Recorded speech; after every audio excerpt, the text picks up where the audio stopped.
Howdy folks, Meandering Mike here on my vacation report card. Yeah, so we had our about 2 weeks vacation. We are back to doing channel stuff. I did an unboxing, but this is my report on my vacation. Here are the t-shirts, or one of the logo, the style that I've got. There's a couple different colors, a few different designs. Uh, they're all gone now. They've all been shipped out. So all the people sort of as rewards to subscribers that were instrumental in helping support my channel and encourage me and help me move forward. So I want to thank all you folks that do support the channel in various ways. So again, thank you. So my vacation report. So I'm going to talk about various things. You can see the background here, the video that I did on taking my meandering vacation, and I'll talk about the different things that I managed to get done, those that I didn't get done, how I felt about, the progress that I made on those, how I enjoyed them, and things like that. So that's the first part here. I'm going to show you probably first the way over there in the far upper left, Gate and Gates, and there's some other 10 games that I wanted to play. Let's go meet you on the tabletop to talk about those. So here are the games I was planning to play on my vacation. These are 10 games designed by Jason Glover, produced by The Game Crafter. You can order from them directly. So this was my plan, was play Gate and the expansion Gates and Tin Helm, and its sort of standalone expansion Tin Realm. You can put these together.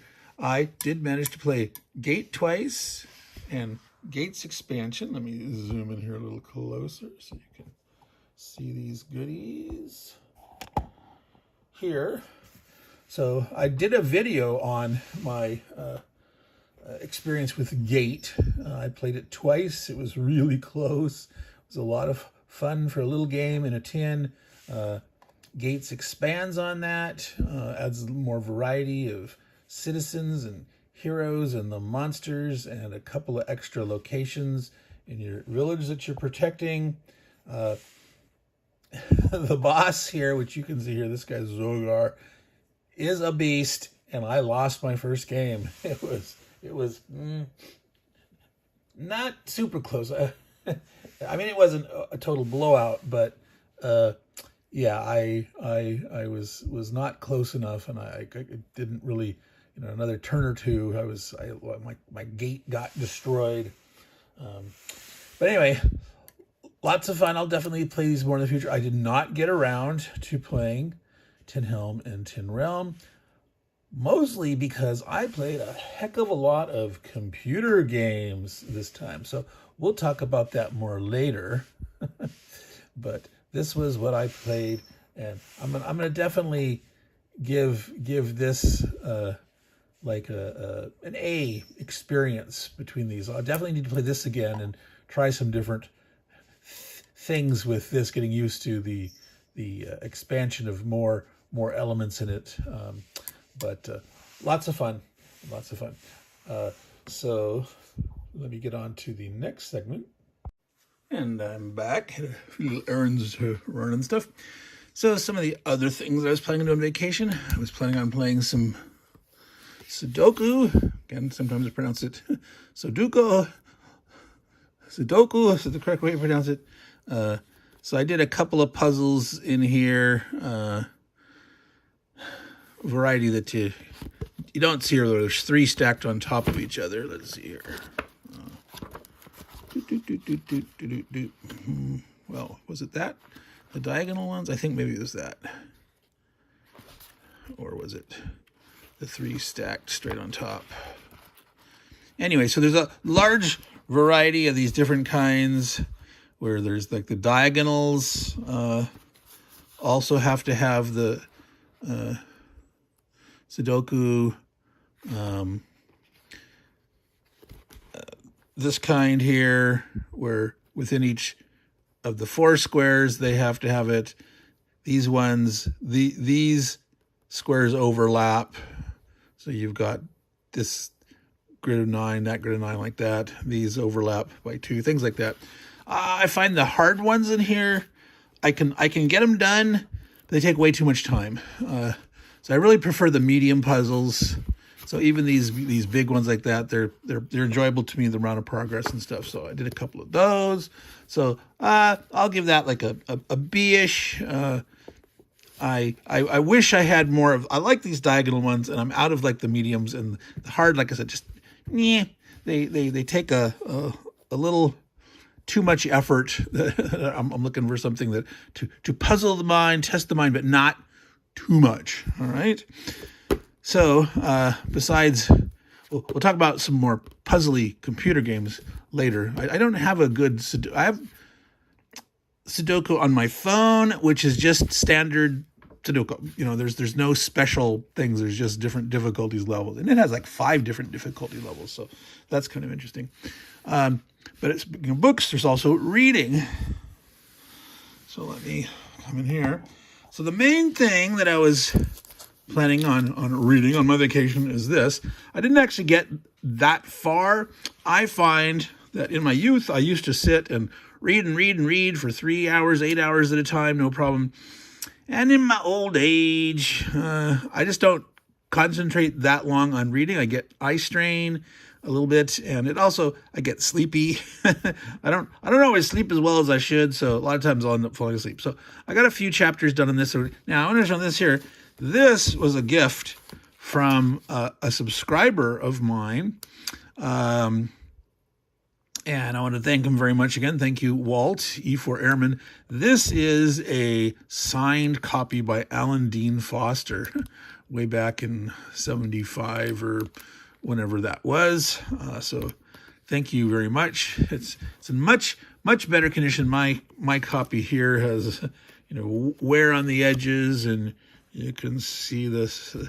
The stress fractures on the spine and stuff, none of those crinks down the middle. I read books, relatively gingerly, but it's very cool to have this, almost near mint copy signed by the author. So thanks. I also, since I don't tend to read as intensely long periods like I used to, I tend to be reading 2, 3, 4 books at a time. So during my vacation, I also read a couple chapters here in Storms of Steel by Ernst Junger. He's written quite a few books on his World War I experience. This was the first one. He's also written some, science fiction and stuff. But yeah, this is a really good book. I sort of glanced through parts of it. Like I said, I've only read the first few chapters, but it's pretty intense and immersive in the experience. And then this is related to my researches for my Magyar games. This is overall, the history of Eurasia, like a 10,000-year history by steppe, desert, and ocean. It's a lot of physical geography and cultural geography.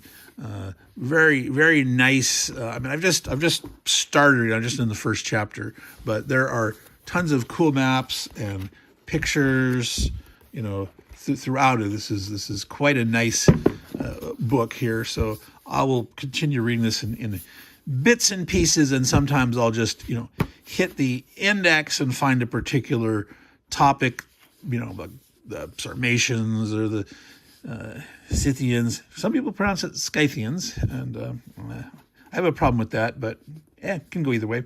The Magyars, of course, Magyars, because that's the the thing that I'm working on. But the whole history of everything, all that is very interesting. So that's the reading that I did.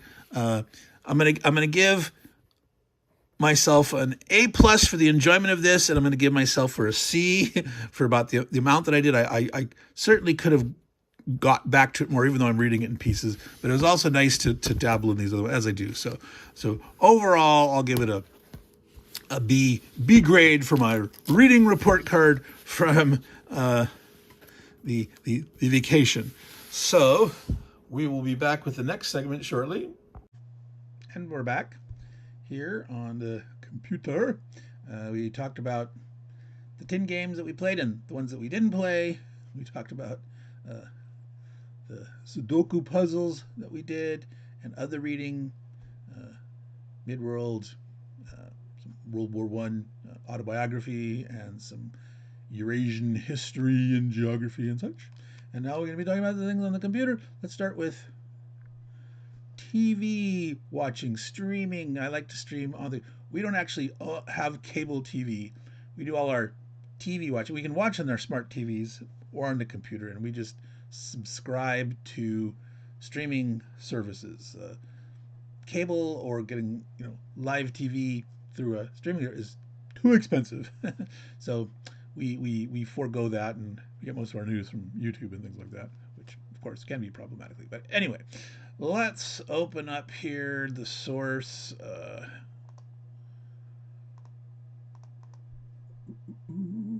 Need to get the. Actually, no, don't know what the Steam window. We'll get to the Steam games. The tab is here. Sorry about that. All right, so you should be able to see here. Yeah. So you can see here the Punisher. I finished season 1, so that's why it's saying like continue watching starting on episode 1 of season 2. So I finished that, and I just got into season 2 of Jessica Jones. Finished the first season of that. So like I said, me and my wife are watching all through those Marvel street level shows, trying to get everything up to catch up all the way through and watch Daredevil Born Again fresh with all that background stuff. There's a lot of great content there. Really enjoyed this season of Punisher. There's a lot of cool things that went on in that, and yeah, John Bernthal as Frank Castle is just amazing. So if you haven't watched it, obviously if you're not a fan of the comics at all, maybe not into big superheroes, but these are the street level guys. But if you're not into them, but otherwise, I highly recommend all these series and this Punisher. And you can watch this Punisher's totally standalone without having had any of the other background. You can get into that just fine. All right, so that's the TV watching. Now we're gonna pop over to the Steam source here and talk about the computer games that I played. All right, so yeah, you should be able to see that now. I'm gonna have to. So let me adjust this a little bit here so you can see there's a list on the left there of the different games that I currently have loaded on Steam that I've played somewhat recently. I'll have to say, I did not get around to playing Age of Mythology at all. Didn't get to it. Everything else, I did activities, and the top 4 on the list there, I got achievements and all of those. But so here on Risk, I don't play Risk all that often. As you can see, I only have 29 hours of play totally in Risk on this thing here, and I got 2 achievements, and this one here, well educated, just clicking on tooltips. That's just I saw, hey, there's an achievement for this, and I just clicked on a few, and I obviously had used some tooltips before, and so I got that. And as you can see, less than 1% of all players have it. And then I got another one earlier here. I think you have to scroll down a bit to see. Take no prisoners, defeat 10,000 enemy troops. It doesn't show the percent there. I think only it shows it recently, but if you go and you actually look at your my achievements, let me see if make sure that's showing up. It is, but I'm in the way of that, so let me move myself over here, shrink myself down. There you can see the achievements, and I haven't chased achievements in this game really. So as you can see, I play this game every say 3 to 6 months for a few hours, and the before this April 25th one, the last one was back in May, almost 2 years before having gotten some achievements. So this was just fun. I'm gonna just give this a C+ in terms of it wasn't a big deal. I played 3 games, lost one of them, got 2 achievements. I wasn't really chasing them, so not a big deal. Let me go to the next one. So talking about puzzle games, when I was talking about Sudoku, Hexceed. Now I mentioned this in my video on. Let's see if I move myself back over to this corner over here. You can see things a little better. All right. So this is like Minesweeper, hexagonally based, but on steroids, because there's I mentioned before, all these different kind of detectors of things of different kind that show the count in a pattern of how many bombs are located there. I grinded this one pretty good here. You can see that I got like it looks like so April 6th. This is after the 23rd, I think. So I got 3 achievements there. Like I'd mentioned, there's like 5 subsections of each world, and you can get by getting like the capital, the starred space in the overland board, sort of do those puzzles, and you can get an achievement. But to get the master achievement for it, you have to do every single one of those, and that's just like major grind. I think I can show you that up here. I'd actually have to start it to show you that. So I'm not going to do that. I'm not going to go there. But if you like solving a puzzle, this is a lot different than Sudoku, but in terms of like Minesweeper, there's a lot of thought to it, and again, very deep content. This is relatively cheap on Steam, and they have sales every so often, so you can pick up like the extra DLC for cheap. So maybe something to put on your wish list there. All right, so I'm going to come back to the next one down on the list, Age of Empires here, because I played a ton of Age of Empires. One of the reasons I didn't get around to other things. I'm going to drop down to Freecell Quest just real quickly. This one I'm not working on achievements at all on this because, I think I mentioned before, I've already completed all the 36 achievements. I'm just playing it a second time around for fun. If you like Freecell and you want something different, this is really cool. It's kind of a quests and magic and stuff built into it. But I'll have to warn you, this game is very grindy in the end game, where it gets more and more difficult, and sometimes you're going to have to like grind, go back to lower level places to just earn money to be able to buy enough healing and mana potions to get through the tough stuff. So, I ground through that to get all the achievements, but I don't think I'm going to go too much farther on this. I'm about at the stage where it's the return of the time and the enjoyment I'm getting out. So I didn't spend a lot of time. I did a few rounds of it. I'm going to give it a C+, B- kind of thing there. I do enjoy the game, but the grind can be tedious as heck. Now, next I'm talking about Vampire Survivors. This is like sort of the opposite. This, I mean, I don't know about the end game of this, but so far, I come to this game as like, I want to do something really quick. You can play, a round or two of it, and everything's where some of the worlds in here, like you just have to survive for 5 minutes. Some it's 10 or 20. Some you need to get to a certain level where you, with the right kind of character, the right kind of buildup of rewards that you collect, you might be able to go for a long time, and you might have to grab. But there's tons of different achievements. There's the base standard storyline game. There's all these side stories that you can do, and you can go back and forth between them and do things. So I find that lots of fun, easy to invest a little bit of time or more time if you want to. And so this one I think is really worth. I'm going to give this like an A-. It's almost a full A. There are some annoying parts where when you're collecting a big chest, you can't skip through part of the animation. At least I haven't figured out how to do it. So that's why maybe it's an A- instead. So Vampire Survivors. So yeah, I think I got a couple of let's see here, achievements. According to this one, I got that on the 22nd, which I think, yeah. So I think I did that the night after I filmed the thing. I went and when I got an achievement here for that one. Bump.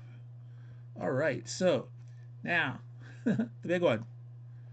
I love this game. I love Age of Empires. I'm up to 1,324 hours. I finished up some campaigns. I think the last campaign I think I mentioned that. Either I just finished that or I was in the process of finishing it. And then I went on and started doing the Victors and Vanquished DLC, and I'm gonna have to tell you, some of those are really long. This Ragnar saga, to get the achievement, you have to get all 50 of these different saga events. Oh my god, it took me, I mean, like 12 hours. I mean, of play.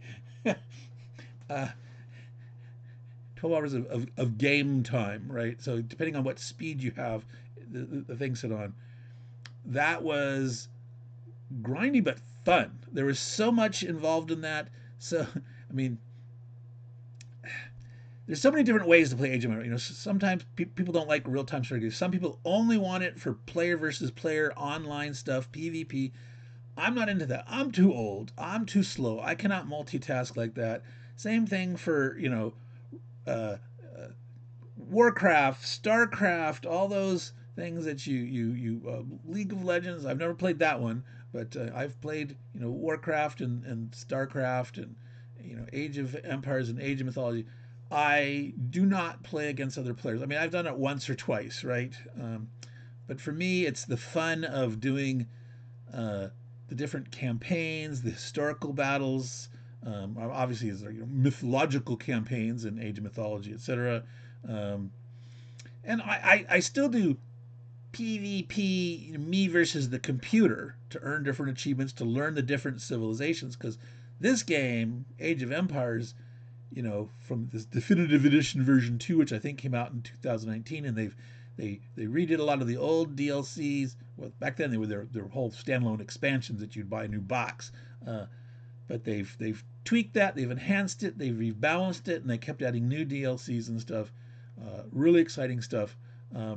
So I'm going to go on a little bit here, longer than maybe many of you, you know, really don't want to hear.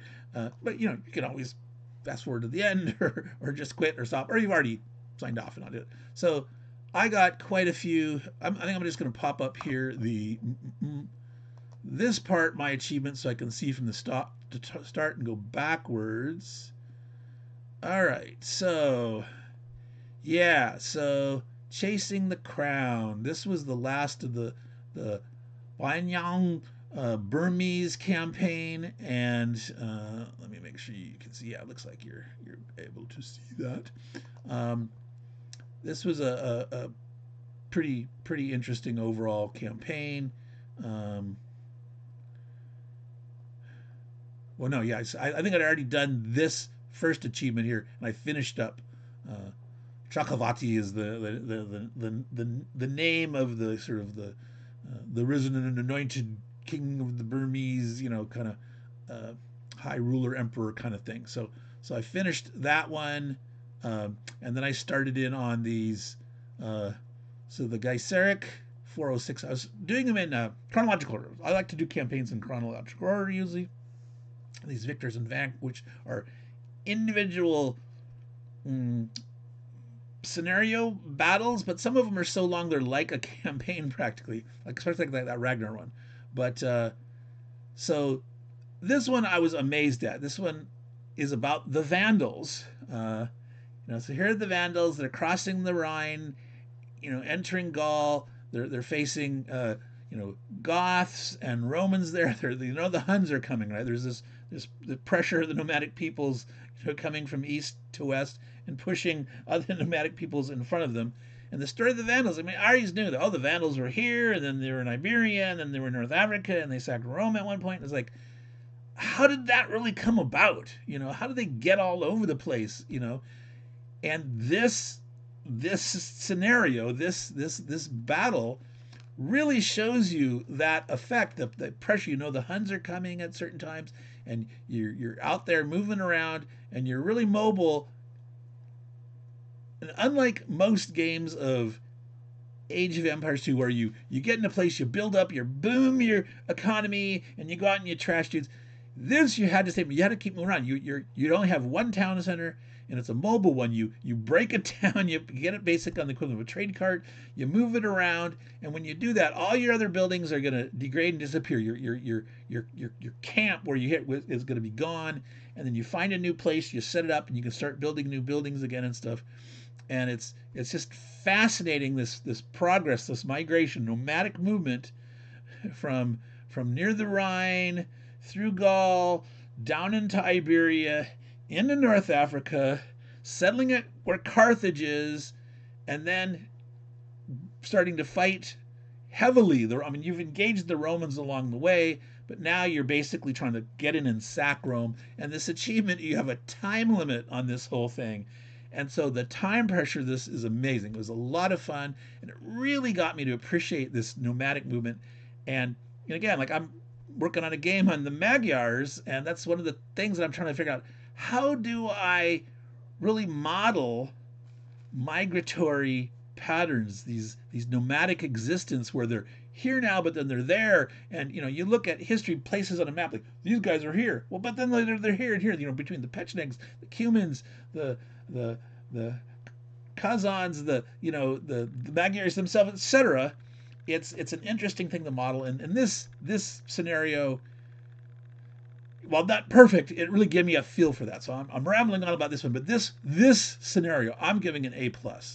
I know I've heard about some people, they don't really like this one, and I absolutely loved it. What the experience, the personal experience of history and my connection to what I felt this was trying to help me experience was fantastic. Vortigern, the next one, there's 2 achievements for that. This is in Britannia, after the Romans have left, and you've got the Picts up north. You've got Franks coming in to raid, and in this case, Vortigern invited in Saxons to come and to settle, and sort of help defend, and trading them land with them, and there's another group that they had to fight. I don't really remember, but so there's this big trade-off of you need to invite and help so you can survive and keep off the Picts and Franks, and I can't remember the other one. But if you invite too many Saxons in, eventually they turn on you, right? And they're going to be too big and too powerful. And so there was 2 scenarios that it's really hard to do both of these at the same time. The first time I tried it, I could not. Where if you inviting in, recruiting the Saxons 12 times and finishing the game not losing any of your cities. Small city. I mean, Londinium, they didn't actually call it Londinium. They had a different name for it at the time, but you have, I think it's 4 city-ish town center areas. If you lose those, you can't get this achievement. But you have a thing that's modeled as a wonder that you have to keep that alive to finish the scenario. But to get this one achievement, Civis Romanus, you had to not lose any cities, and this other one you had to just survive after recruiting the Saxons 12 times. When I retried it, I was actually able to do both. So, like, I was able to recruit 12 and survive, but not on the hard level. I'm not doing these in the hard level. Some of these guys that do this in the hard are just amazingly crazy. So this was a lot of fun, and especially my enjoyment of the game Britannia. This is modeling a small part of it in some ways, some similarities, not in the same way, but these were a lot of fun. I'll give these a B+. I did the Charlemagne scenario. He has to make sure his brother dies, one of the achievements, where which is kind of odd. You don't actually have to attack him. Usually, if you do things right, you can lead enemies towards them or not defend them enough and let them die so that you can inherit all his lands and stuff.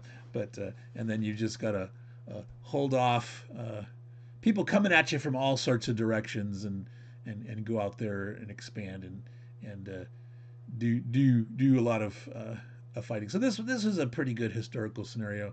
Yeah, it's B-ish.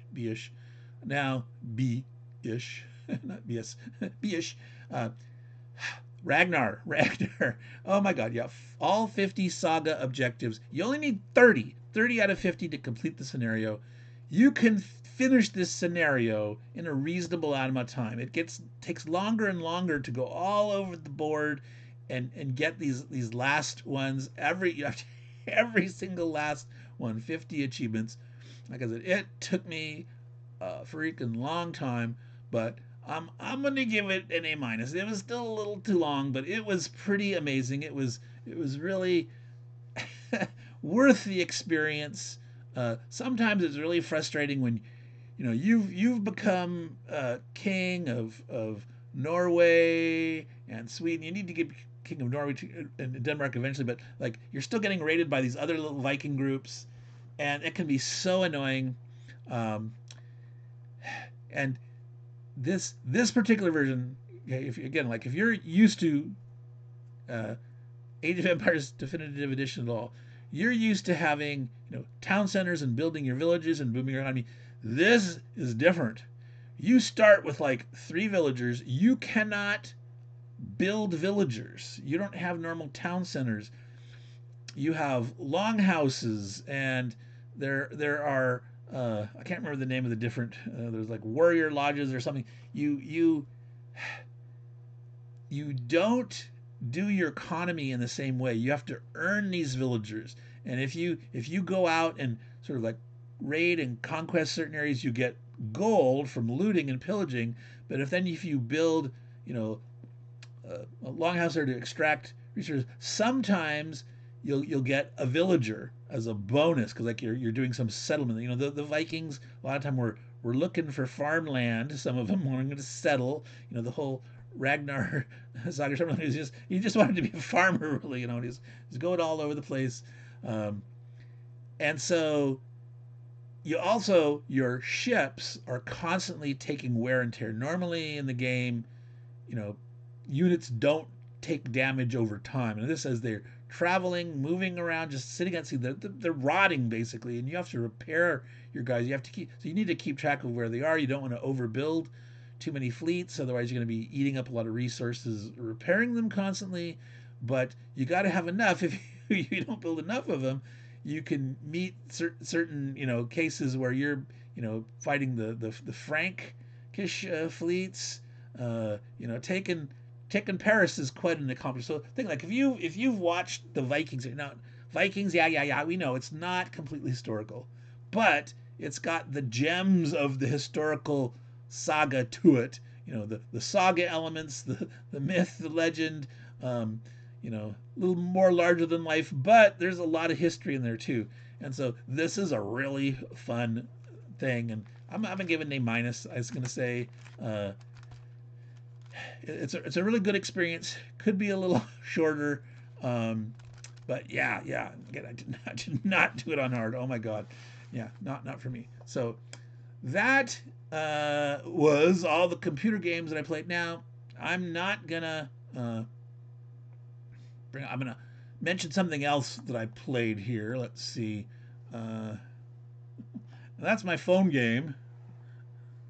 This is called The Tower, idle defense tower game, and it's some of you heard of idle games. This is not a true idle game. Most idle games, you can make progress while you're not logged in. There's offline time where you can make some kind of progress. This game, other than you have research labs, time passes, it takes a certain amount of time to research them. That progress you're making when you're logged in. But anything else, like earning coins, doing these runs, fighting things, collecting coins and other stuff, you can only do it when the game is running. Now you can run it on your phone, you can run it on like a BlueStacks emulator on the computer. I just run it on my phone, and I end up, running it way too much. I'm sure I'm just, killing my battery here. I usually keep it on the charger, and it's running away. But all sorts of crazy stuff there. Maybe someday I'll do a video about this, but I've gotten to the point where I'm getting up into the top tournament level. I just finally got into the Legends tournament, and the first time I got in, I got knocked back down to the champion level, but I then won a first place in champions, and now I'm in Legends, and I should be able to stay in there and start earning some keys. But anyway, this is interesting. If you like playing weird idle games or tower defense, it's not tower defense in the sense like monsters are coming down a path and you built different kind of towers. They're shooting them. Your tower is the guy in the center, and all these things are coming in, and you have these different circular defense things going on. Special weapons, poison swamps, and chain lightning generators, inner landmines, and death waves, and all that stuff. So crazy stuff. So yeah, I'll do a video at some point about that. But it's enough of that. I spent a fair amount of time playing this. All right, so Meandering Mike, Man Cave of Madness. Let me pop back over to hello. No, wow, it's Chrome tab. That's what I want. Deep beep here. All right, so whoops, way over here. There. All right, so yeah, this was a subset of the things that I wanted to get done. Obviously, there's a lot more computer games, and I got to all of them except for Age of Mythology. That's one of the ones I will get back to, but there was even more stuff I did on. I'm not going to show it to you, but new DLC dropped, became active. There's the Three Kingdoms. It's like it's like 5 different Chinese civilizations in it, but including the period of the Three Kingdoms, the Romance of the Three Kingdoms. You probably heard a lot. And I started playing some of those stuff, but so yeah, I'll probably keep spending too much time playing that stuff. But we are back from our vacation. We're done. Overall, I'm gonna give the whole vacation B plus, A minus. Lots of fun stuff that I did. It was good. You know, taking a break from channel stuff, but going forward, we're going to figure out what we're going to there's some things I want to get done that I've talked about, like ways of thinking in wargaming, and I want to get that segment done. There's certain games that I'm on, and then I'm probably going to do some play where I don't do as much in-depth how to plays and playthroughs and stuff, where I'll just sort of say, hey, you know, here's my reaction to this game. I played this game, a little half after action review, half you know, not an unboxing, but a look at what's involved.